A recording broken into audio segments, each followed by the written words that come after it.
புதுசா டீலிமிட்டேஷன் கொண்டு வந்தா அது எவ்வளவு பெரிய ஆபத்தாக அமையும் அப்படிங்கறத இந்தியாவுக்கே முதல்ல சொன்ன இயக்கம் எங்களுடைய திராவிட முன்னேற்ற கழகம், எங்களுடைய தலைவர் அவர்கள் தான். இந்த ஆண்டு ஏப்ரல் 16ஆம் தேதி அந்த மசோதாவுடைய நகலை தமிழ்நாடு எங்கும் எரிச்சு எங்களுடைய எதிர்ப்பை நாங்கள் வெளிக்காட்டினோம். எங்கள் தலைவர் அவர்களே, அப்பொழுது முதலமைச்சர் அவர்கள், எங்களுடைய தலைவர் அவர்களே அந்த போராட்டத்தில் கலந்து கொண்டு அந்த டீலிமிட்டேஷன் மசோதாவை எரித்தார்கள். அந்த மசோதா தோற்கடிக்கப்பட்டதை இந்த தீர்மானத்தில் இந்த அரசு குறிப்பிட்டிருக்கு. அந்த மசோதாவுக்கு நாங்கள் திராவிட முன்னேற்ற கழகம் காட்டிய எதிர்ப்பு தான் அந்த மசோதா பாராளுமன்றத்தில் தோற்கடிக்கப்பட்டதற்கான காரணம். திராவிட முன்னேற்ற கழகத்தை பொறுத்த வரைக்கும் 33% மகளிர் இடஒதுக்கீட்டை நாங்கள் முழுமையாக ஆதரிக்கின்றோம், வரவேற்கின்றோம். ஒருவேளை மகளிர் இடஒதுக்கீடு மசோதாவுக்காக டீலிமிட்டேஷன் எக்ஸசைஸ் செய்யப்பட்டா 1971 மக்கள் தொகை அடிப்படையிலேயே செய்ய வேண்டும்.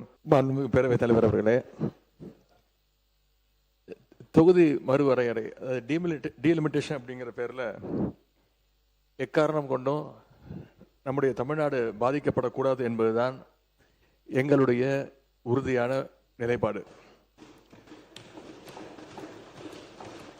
அது மட்டும் இல்ல, தற்போதைய மக்கள் தொகை கணக்கெடுப்பு அடிப்படையில் புதுசா டீலிமிட்டேஷன் கொண்டு வந்தா அது எவ்வளவு பெரிய ஆபத்தாக அமையும் அப்படிங்கிறத இந்தியாவுக்கே முதல்ல சொன்ன இயக்கம் எங்களுடைய திராவிட முன்னேற்ற கழகம், எங்களுடைய தலைவர் அவர்கள் தான். இந்த விஷயத்துல எங்களுடைய கழக அரசு எடுத்த பல்வேறு நடவடிக்கைகளை இங்கே பேசிய அமைச்சர் பெருமக்கள் உட்பட பல்வேறும் இங்கே பதிய வச்சிருக்கிறாங்க. இருந்தாலும் நான் சில நடவடிக்கைகளை இங்கே பதிய வைக்க விரும்புகின்றேன். டீலிமிட்டேஷன் சொல்லி தமிழ்நாட்டுடைய எம்பிக்கள் சீட் எண்ணிக்கையை குறைக்க அனுமதிக்க மாட்டோம். தமிழ்நாட்டுக்கு தற்போதுள்ள ரெப்ரசன்டேஷன் விதிகாச்சாரம் குறையக்கூடாதுன்னு இதே சட்டமன்றத்தில் 2024ஆம் ஆண்டு பிப்ரவரி மாதம் அன்றே தீர்மானத்தை நிறைவேற்றியவர் எங்களுடைய கழக தலைவர் அவர்கள், அப்போதைய முதலமைச்சர் அவர்கள். பிறகு சென்ற ஆண்டு பிப்ரவரி 2ஆம் தேதி இது தொடர்பாக ஒரு அமைச்சரவை கூட்டத்தையும் கூட்டி எங்களுடைய முதலமைச்சர், எங்களுடைய தலைவர் அவர்கள் அப்பொழுது நடத்தினார்கள்.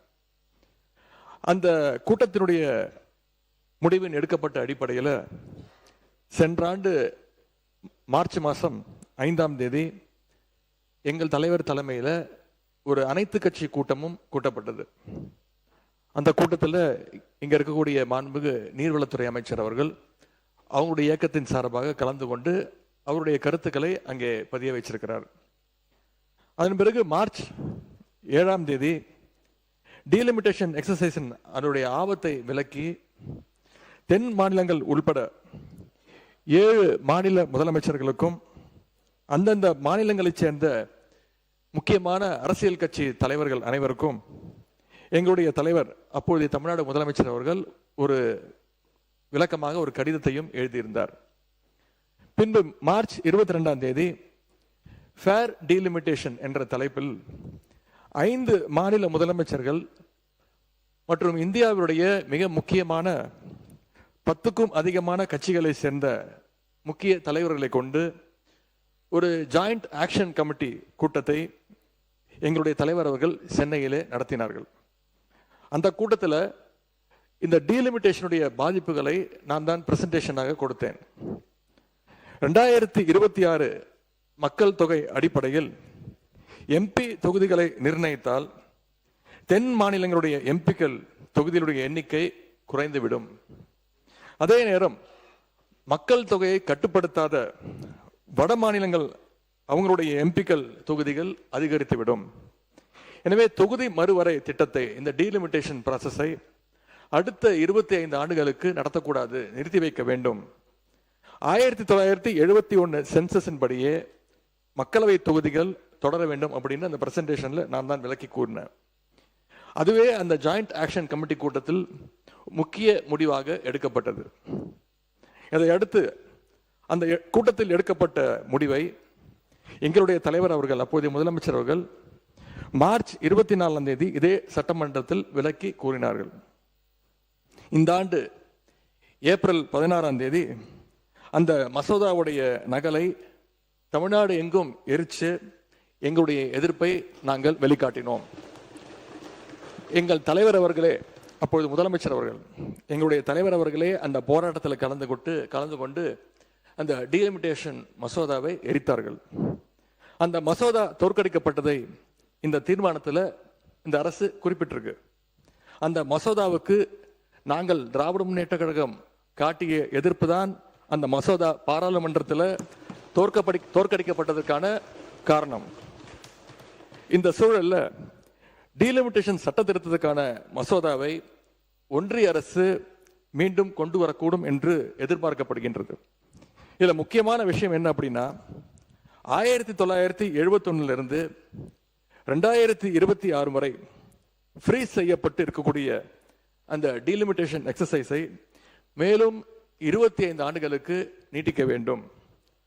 அதற்கான புதிய சட்ட திருத்தம் இந்த ஆண்டு வரலன்னா 2027 மக்கள் தொகை அடிப்படையில் எம்பிக்கள் தொகுதிகள் நிர்ணயம் செய்யப்படுவதற்கான வாய்ப்பு ஏற்பட்டுவிடும்.